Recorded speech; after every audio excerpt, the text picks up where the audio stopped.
Morning, students. Please your attention. BSc third year paper first real analysis sets and functions class first है आपकी। Class first आपकी ये जो है, इसमें आपका सबसे पहला ये आपका सेट देखा जाएगा। सेट में क्या है वह सेट इज एन जो है इस set is any collection A. Set is the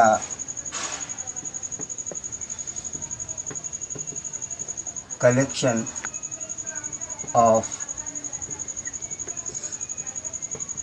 objects। Collection of objects, sets को किसी ऑब्जेक्ट्स माने आपके जो आप the set is the collection of objects, बहुत सारे अवयवों का एक समूह है, समुदाय है।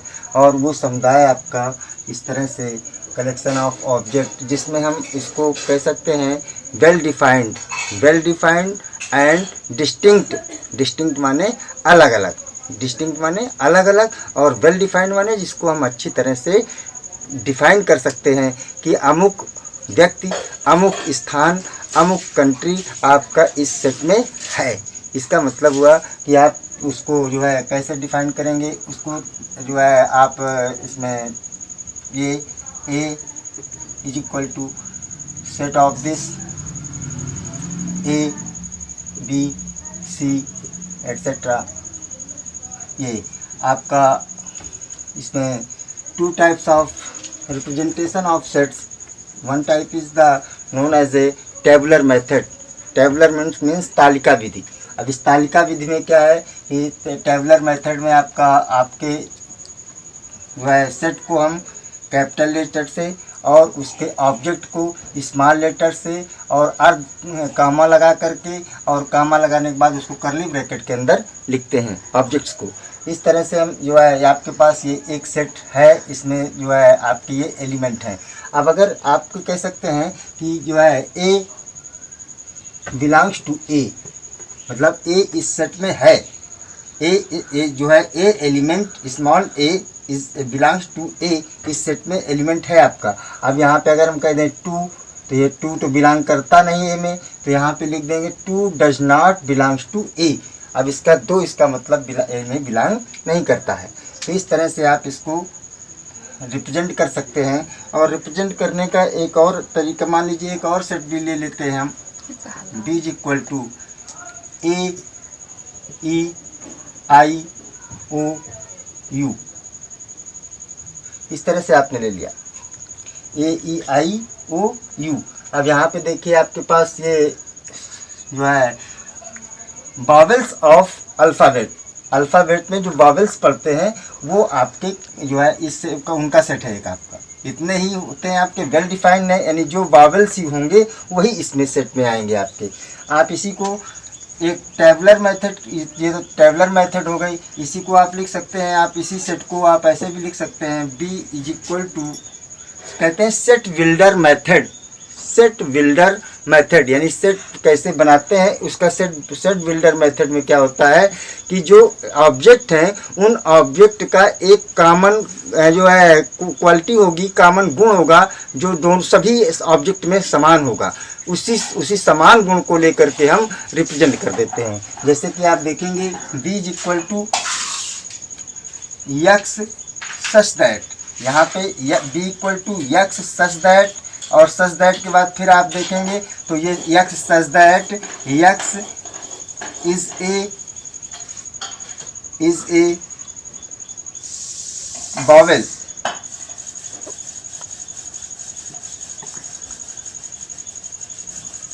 vowels, x says that x is a vowels, x says that x is a vowels। तो ये आपके पास x says that x is a vowels। अब इसका मतलब एक इसमें कॉमन एलिमेंट है कि एक आपका ये जो है स्वर है, आपके क्या है अल्फ़ाबेट के स्वर हैं। तो इस तरह से आप इसको रिप्रेजेंट कर सकते हैं। सिमिलर कंडीशंस आपके पास ये भी है,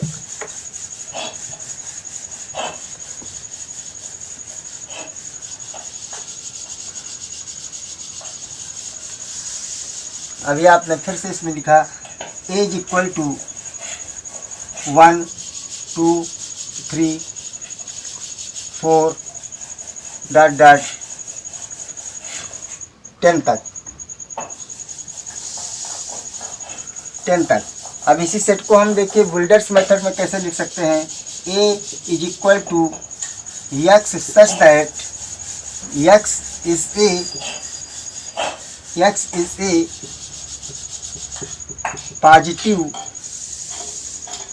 positive integer, x such that x is a positive integers and less than equal to 10। इसको ऐसे लिख सकते हैं सेट बिल्डर्स मेथड में। तो आपके पास ये दो types of representation of the set इस तरह से रिप्रेजेंट कर सकते हैं। और देखिएगा और सेट के बारे में आप जैसे आप जानते हैं कि आपके पास जो है set of all students, all BSc second year के student, set of all BSc second year students.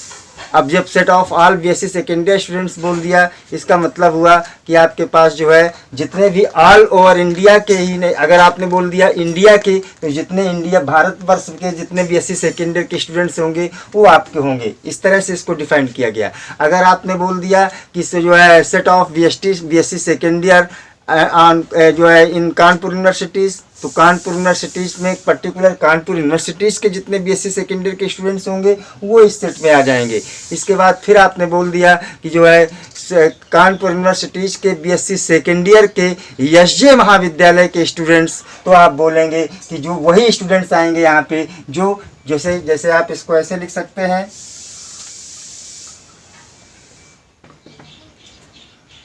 x such that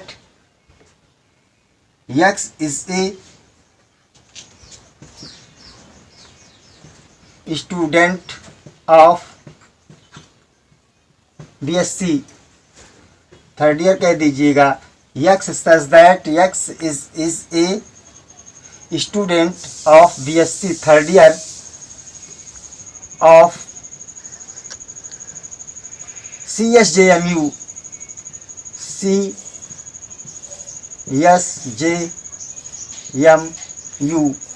CSJMU and CSJMU और यहाँ पे आर करके CSJMU और SJ नहीं आर नहीं, ये CSJMU and SJ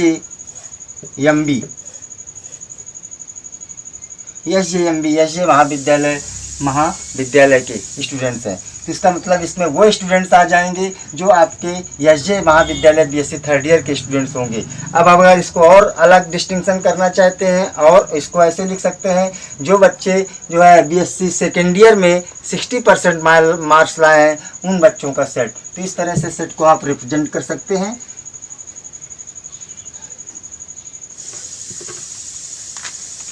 now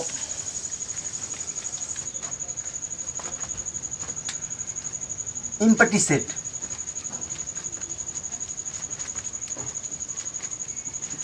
empty set, अब इस empty set का मतलब जो है a set which have no any element, जिसमें कोई भी एलिमेंट नहीं है उसे हम जो है empty set कहते हैं। इस empty set को हम फाई से डिनोट करते हैं, तो phi is equal to this.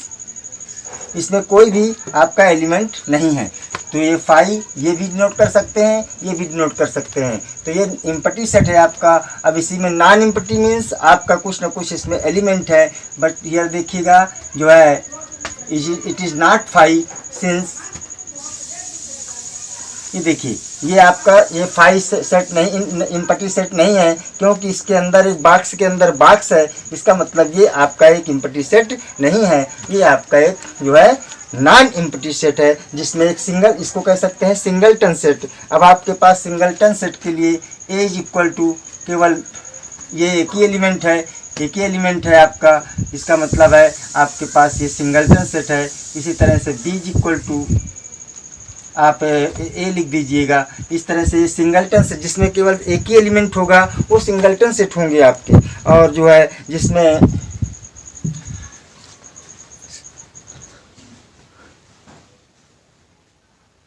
Finite set,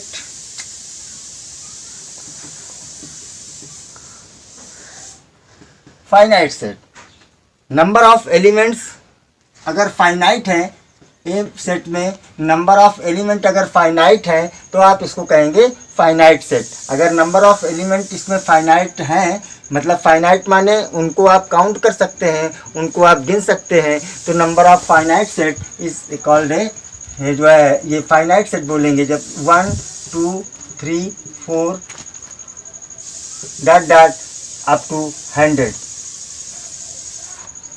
100 तक आपका ये फाइनाइट सेट है। 100 तक लिखें, 1000 लिखें, 10,000 लिखें, 1 लाख लिखें, 10 लाख लिखें, कुछ भी लिखें, लेकिन अगर उसको आपने ये नंबर बता दिया कि इसमें इतने नंबर हैं तो आपका फाइनाइट सेट हो गया। अब इसी में इनफाइनाइट सेट होगा।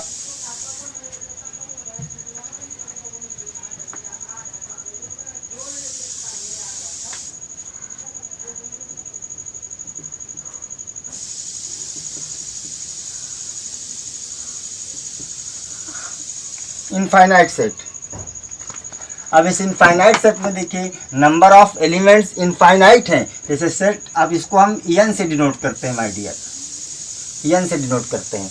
N means set of natural number, N means set of natural number. तो ये 1 2 3 डॉट डॉट अप टू, अब हमें ये पता नहीं है कहाँ से कहाँ तक हैं, तो ये आपके सेट ऑफ नेचुरल नंबर हुआ। ठीक, इसी तरह से आप लिख सकते हैं set of integers. Set of integers को हम जेड से डिनोट करते हैं, और जेड को और इसको कभी कभी हम आई से भी डिनोट करते हैं। Set of integers and set of integers जो है आप चाहे आई से डिनोट करें या जेड से डिनोट करें, ज़्यादातर आपकी बुक्स में जो है जेड से ही डिनोट किया जाता है। Z means set of integers. तो सेट ऑफ इंटीजर्स, अब इसमें आप ऐसे लिख सकते हैं जो है 0 1 2 3 infinite number -1 -2 -3 dot dot infinite number of element. तो ये इनफाइनाइट सेट है आपके। इसी तरह से आप देखिए क्यू को देते हैं, क्यू माने set of rational number. Q means जो है set of rational numbers, set of rational numbers my dear. अब ये Q set of rational numbers, आप लोग इसके बारे में पीछे की कक्षाओं में पढ़ चुके हैं, लेकिन हम आपको यहाँ पे थोड़ा सा बताना चाहेंगे जो है, क्योंकि बच्चे, बहुत सारे बच्चे जो है सेट ऑफ रेशनल नंबर्स के बारे में ठीक से नहीं समझ पाते हैं, ठीक से नहीं बता पाते हैं जो है। तो आप देखिए इसको हम ऐसे भी रिप्रेजेंट कर सकते हैं जो है P by Q such that P by Q such that P and Q belongs to Z, P and Q belongs to Z, and P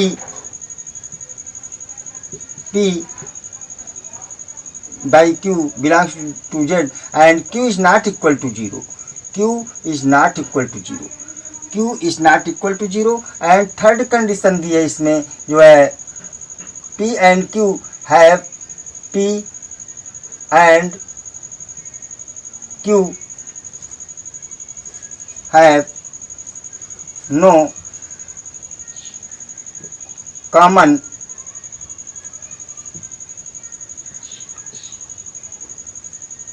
factor,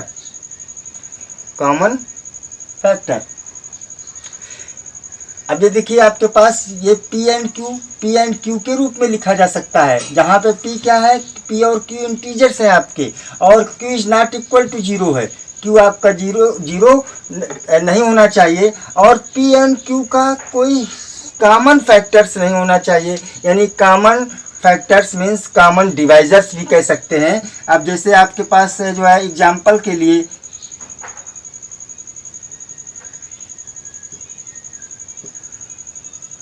1/3 एक आपका देखिए जो है रेशनल, ये 1/3 belongs to Q, 1/3 belongs to Q, but 4/6 does not belongs to Q. 4/6 does not belongs to Q because 4 का और 6 का common divisor यहाँ पे 2 है।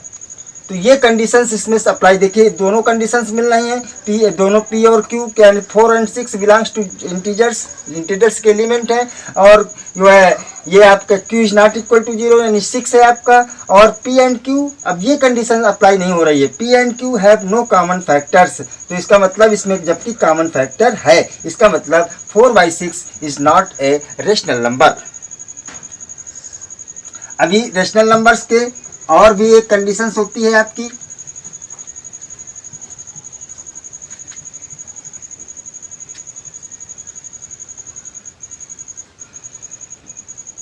रेशनल नंबर्स में अगर हम उसका डेसिमल रिप्रेजेंट करें, डेसिमल, तो डेसिमल के बाद आफ्टर डेसिमल या तो सिर्फ एक सिंगल एलिमेंट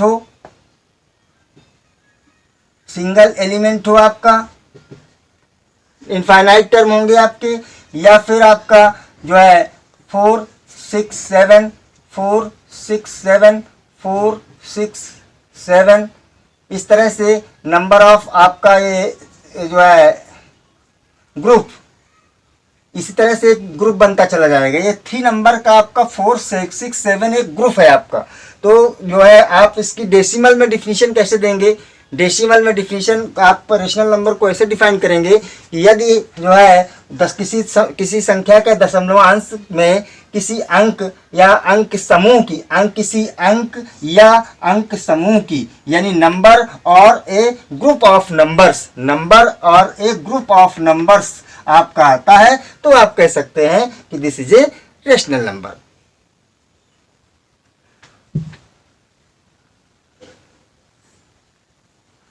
रेशनल नंबर। अब आपके पास सेट्स की बात करते हैं तो यहाँ पे जो है ऑपरेशन ऑफ सेट्स,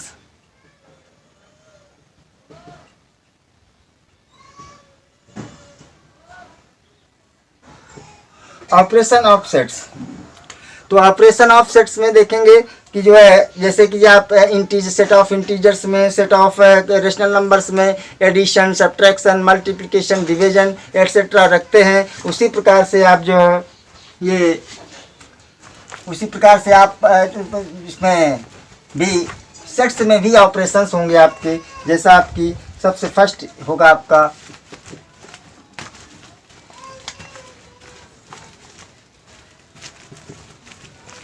यूनियन। अब यूनियन में क्या देखेंगे आप, इसमें 2 या 2 से अधिक सेट, 2 या more than 2 sets, 2 or more than 2 sets यानी ए एंड बी सेट्स लिया आपने, और इनको हम जब डिनोट करेंगे, यूनियन निकालेंगे, denoted by A union B. इसका चूंकि फर्स्ट लेटर यू है इसलिए हम इसको ए यूनियन बी से ही डिनोट करते हैं। तो A union B, A and B set, A and B set, then A union B is equal to, अब इसके एलिमेंट कैसे होंगे आपके, A union B, please your attention, most important topic for your real analysis. A union B means जो है x, इसमें किस प्रकार के एलिमेंट होंगे, x such that x belongs to A, x such that x belongs to A, और माने अथवा x belongs to B। अब देखिए या तो x A में हो या x B में हो, दोनों का अगर वो x A में है तो भी आएगा या x B में है तो भी आएगा आपका। अब आपको पता है कि किसी भी सेट्स में हम क्या करते हैं, वेल डिफाइंड, मतलब उसके एलिमेंट क्या डिस्टिंक्ट होना चाहिए, यानी रिपीटेड एलिमेंट नहीं होंगे। इसका मतलब जब रिपीटेड एलिमेंट नहीं होंगे तो आपके पास लिखेंगे फॉर एग्जांपल के लिए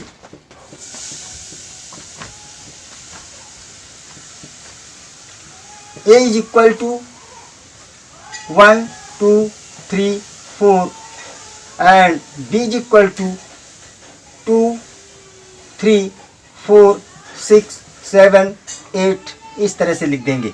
ये 2 सेट्स हमारे पास दिए हैं। अब इनका यूनियन फाइंड आउट करेंगे। A union B is equal to, अब देखिए ए एक्स बिलोंग्स टू, अब एक्स यानी एक्स इसमें किस तरह के एलिमेंट होंगे, जो ये ए में हो अथवा बी में हो। तो ए के सारे एलिमेंट लिख दीजिएगा, 1 2 3 4।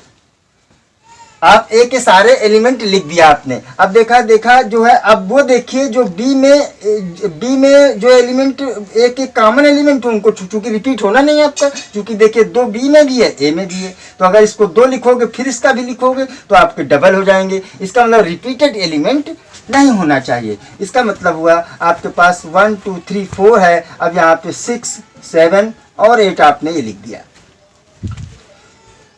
It is a union of A and B. Union of A and B. Now,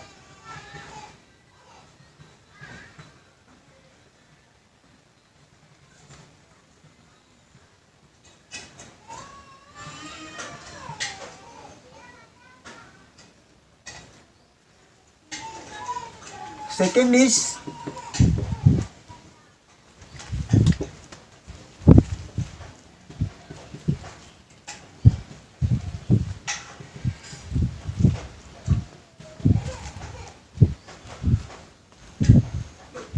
intersection of sets. तो इंटरसेक्शन ऑफ सेट्स क्या होगा आपका, जो है यहाँ पे 2 सेट्स लेंगे आप, A and B. A and B लिया आपने। अब ए एंड बी लिया, इसका मतलब इंटरसेक्शन का मतलब हुआ ए इंटरसेक्शन बी। इसको हम इंटरसेक्शन को इस तरह से डिनोट करते हैं, इंटरसेक्शन को हम उल्टा यू कर देते हैं, आपका A intersection B is equal to, इसमें किस प्रकार के एलिमेंट होंगे my dear, x such that x belongs to A and x belongs to B.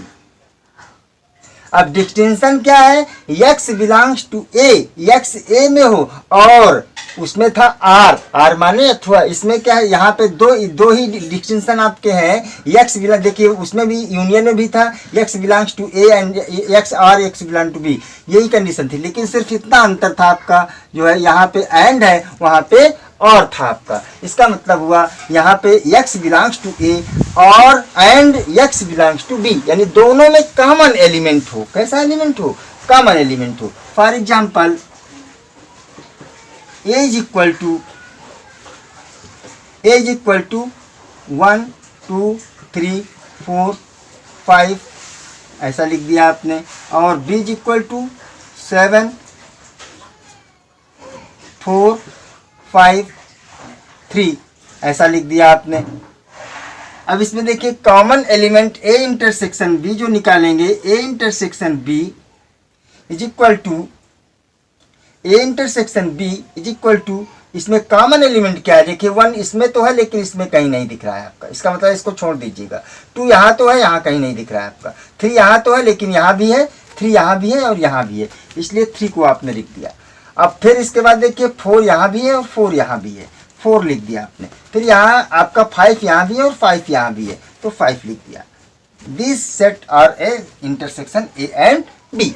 इस तरह से आपका ये ए इंटरसेक्शन, ऑर्डर का कोई महत्व नहीं है कि किस ऑर्डर में लिख रहे हैं, क्योंकि सेट में ऑर्डर का महत्व नहीं होता है। किसी भी ऑर्डर में लिखिए, लेकिन सिर्फ वो एलिमेंट पूरे होना चाहिए उस समूह में। जैसे फॉर एग्जांपल के लिए आप बीएससी स्टैंडर्ड के स्टूडेंट्स हैं और आप क्लास में बैठे हैं आकर के। अब ये कोई क्लास में ऑर्डर से तो बैठे नहीं, किस जगह पे किसको बैठना है, आप कहीं यहाँ बैठ गए तो फिर थोड़ी देर बाद बैठ करके वहाँ चले गए। इस तरह से ऑर्डर का उसमें कोई रोल नहीं होता है सेट थ्योरी में। इसी तरह से अब आप ये मानिए कि हमारे पास बहुत सारे जो है आपके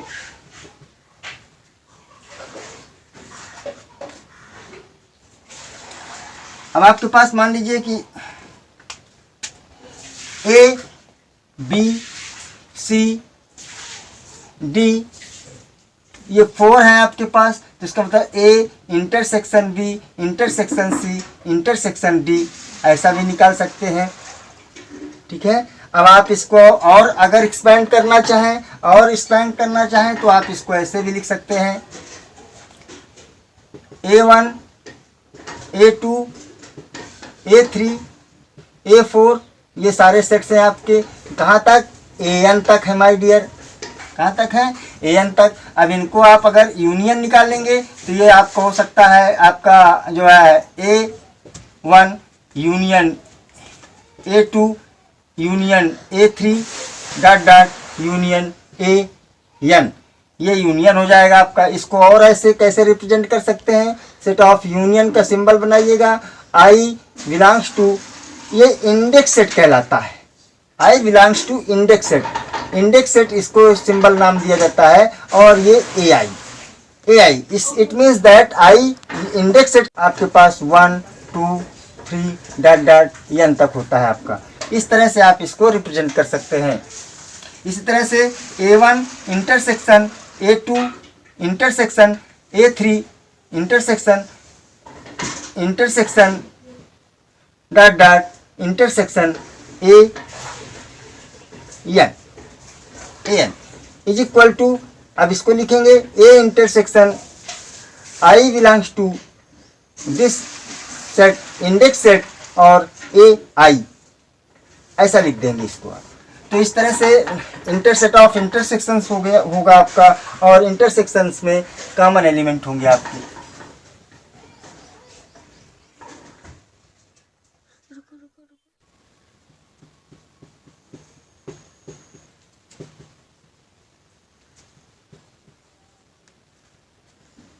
difference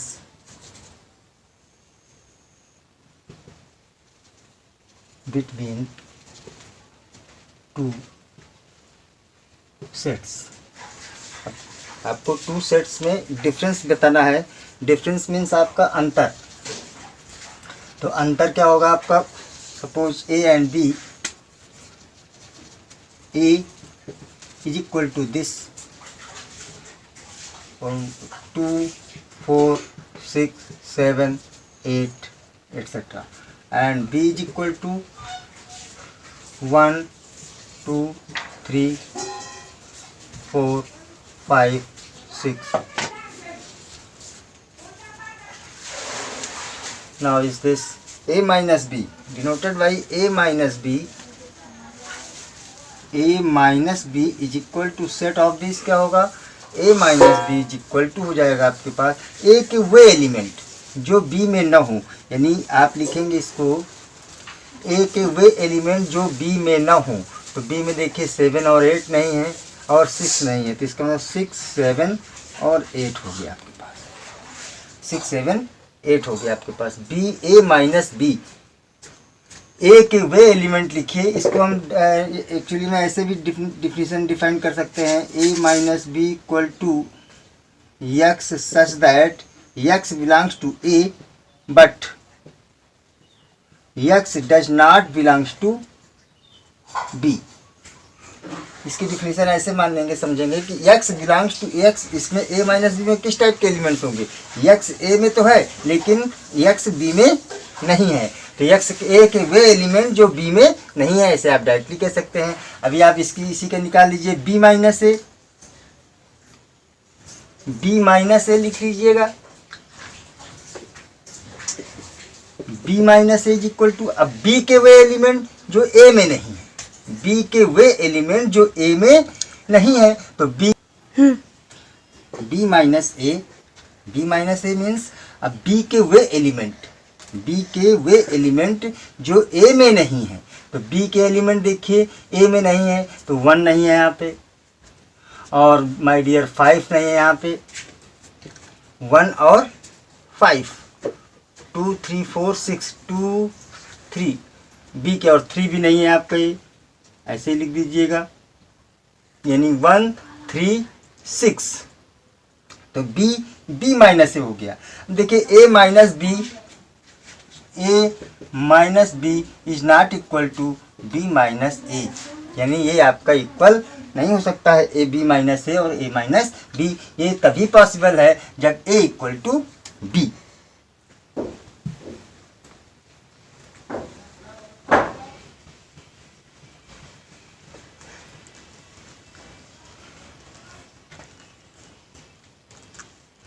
Now fourth is this, product of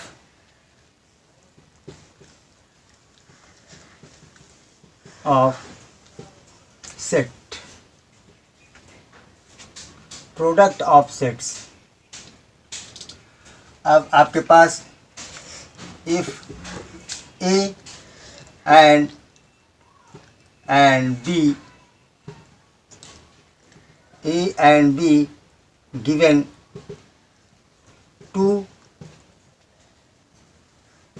sets, then A cross B, A cross B, A cross B, A cross B, A product to B। अब इसमें किस प्रकार के एलिमेंट होंगे? This type of element A and B, A and B such that A belongs to A and B belongs to B, A belongs to A and B belongs to B। इस प्रकार से आपके ये A cross product B के element होंगे। For example,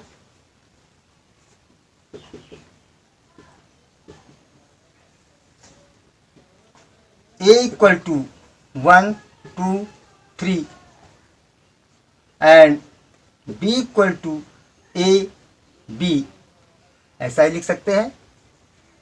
now A cross B equal to A1 A, एक element A का एक एलिमेंट B का, एंड 1 B, फिर 2 A 2 B 2, फिर 3 1 3A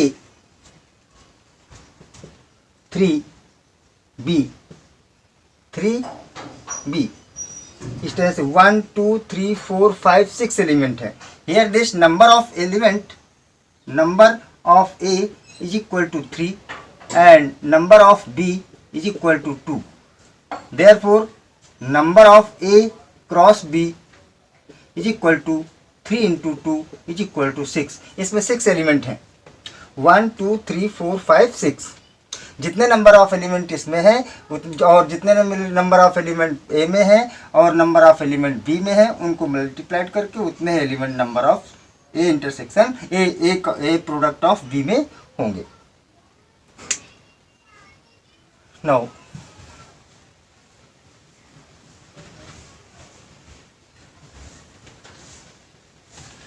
अभी इसको और एक्सटेंड करने के लिए क्या, A1 A2 और भी आप इसको एक्सटेंड कर सकते हैं। A1 cross product A2 cross product A3 cross product A4 dot dot cross product AN। आप इसको ऐसे भी लिख सकते हैं।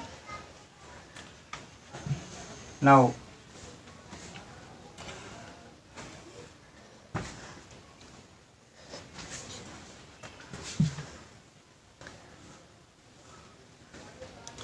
अब आपके पास सेट्स में ही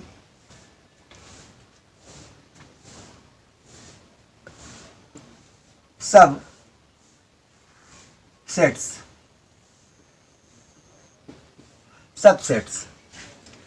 अब सब सेट्स मीन्स आपके पास कुछ एक सबसेट है, सेट है और उसका सबसेट माने उपसमुच्चय माने जो आपका कम से कम जो है उसमें उप का मतलब छोटा का मतलब जैसे इंस्पेक्टर कहते हो, फिर कहते हो सब इंस्पेक्टर। तो इंस्पेक्टर के पास जितने पावर्स होते हैं, सब इंस्पेक्टर के पास थोड़े से पावर कुछ कम होते हैं। इसका मतलब हुआ कि आपके पास सबसेट में कुछ एलिमेंट हो सकता है कम हो सकता है सेम हो। आप तो इसको डिनोट करते हैं if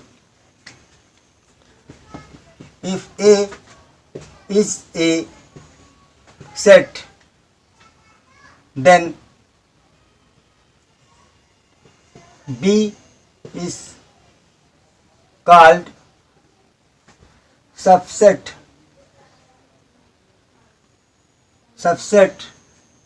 of A if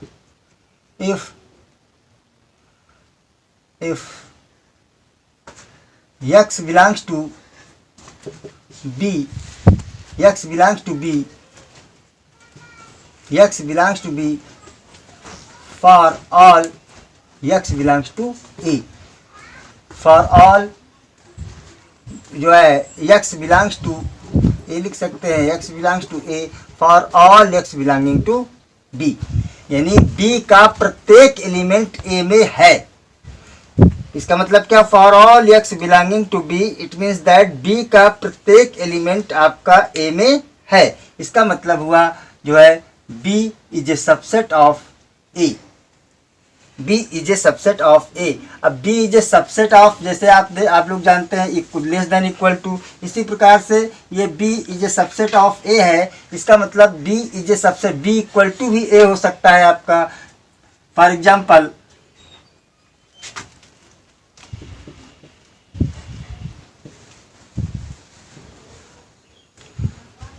a equal to 1 2 3 4 5 6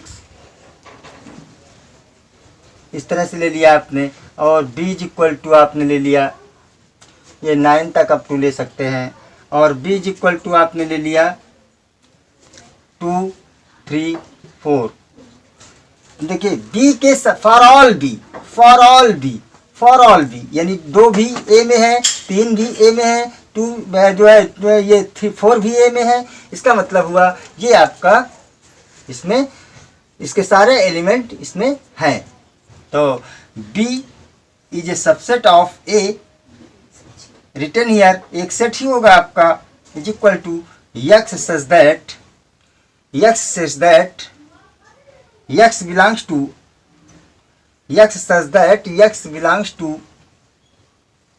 b, x belongs to b also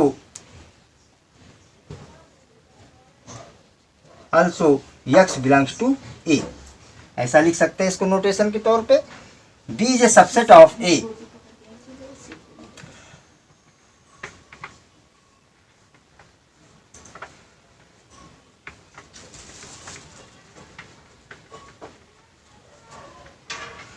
देखिए आपके पास जो बताए गए थे, a is a proper subset, proper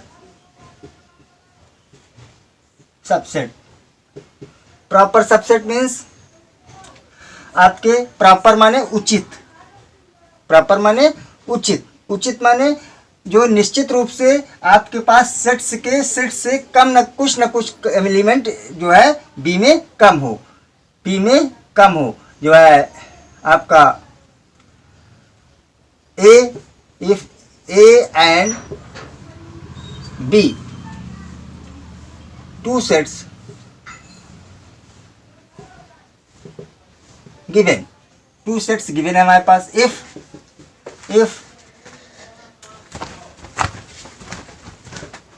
every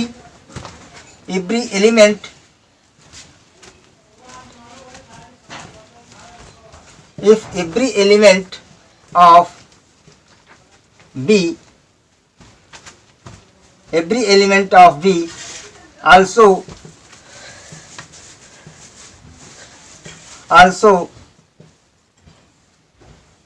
element of a, but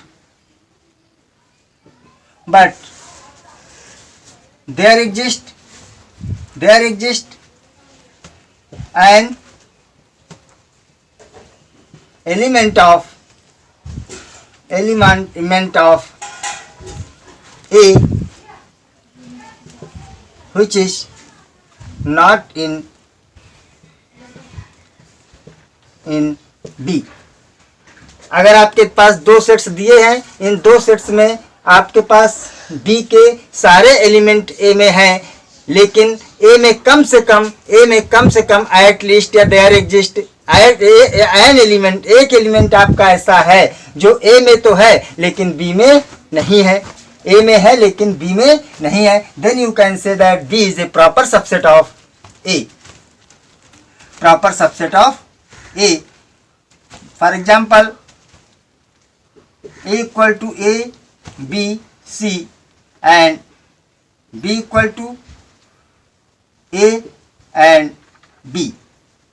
अब देखिए B में A और B है, बी के सारे एलिमेंट ए में है, लेकिन ए में देखिए कम से कम एक आपका एलिमेंट सी है जो ए बी में नहीं है। इसका मतलब हुआ B is a proper subset of A, proper subset of A. अब अगर ये प्रॉपर सबसेट है, इसका मतलब हुआ आपका B is a proper subset of A, और इसी को लिख सकते हैं और B is a subset of A, ये भी लिख सकते हैं और ये दोनों तरह से लिख सकते हैं इसको। Now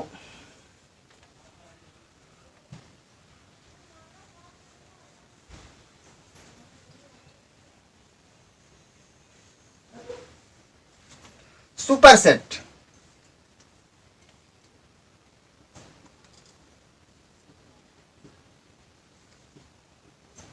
superset. अब ये आपका सुपरसेट कैसा है? जब आपको पता है A is a subset of B और A is a proper subset of B.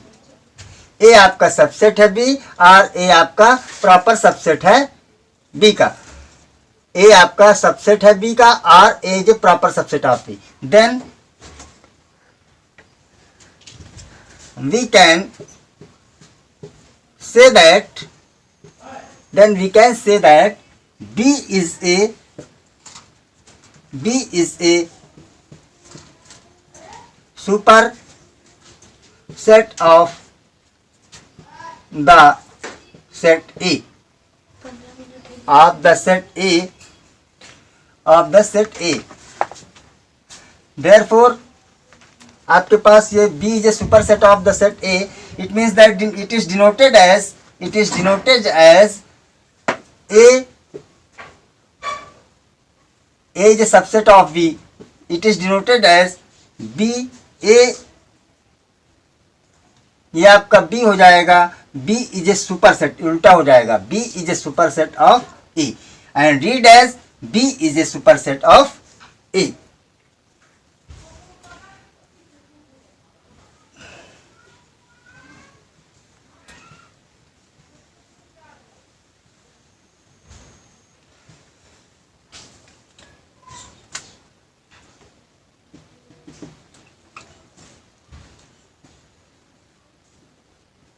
Universal set, universal set आप मान लीजिए बहुत सारे सबसेट पर सेट पर स्टडी कर रहे हैं। मान लीजिए आप कई सेट्स पर स्टडी कर रहे हैं और वो सेट्स जिन सेट्स पर स्टडी कर रहे हैं वो सेट्स किसी न किसी जो है सेट के सबसेट हैं। तो जिस सेट के वो सबसेट हैं वो उस सेट को बोलते हैं यूनिवर्सल सेट। तो universal set is denoted by U and U, और ये आपके पास है universal set U is equal to 1 2 3 dot dot up to 9 तक। मान लीजिए ये आपका सेट है आपका, और इसके सबसेट आप इन पर स्टडी करते हो। A equal to 1 2 3, B equal to 2 4 6, ये आप इन पर स्टडी करते हो।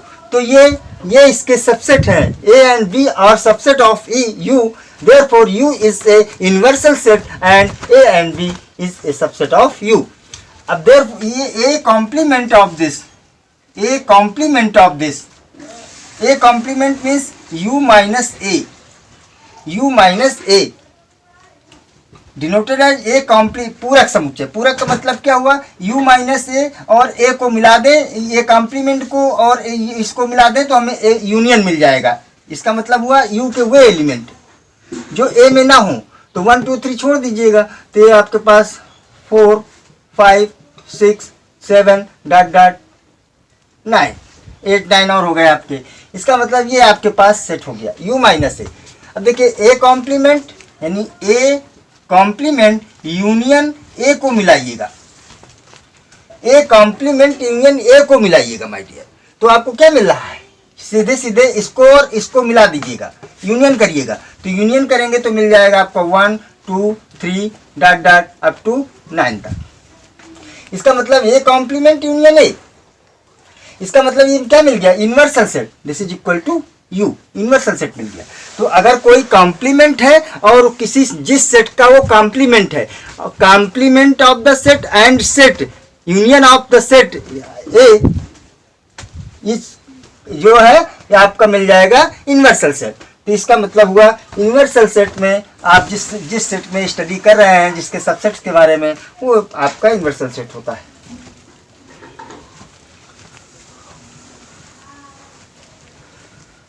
complement of this universal set of this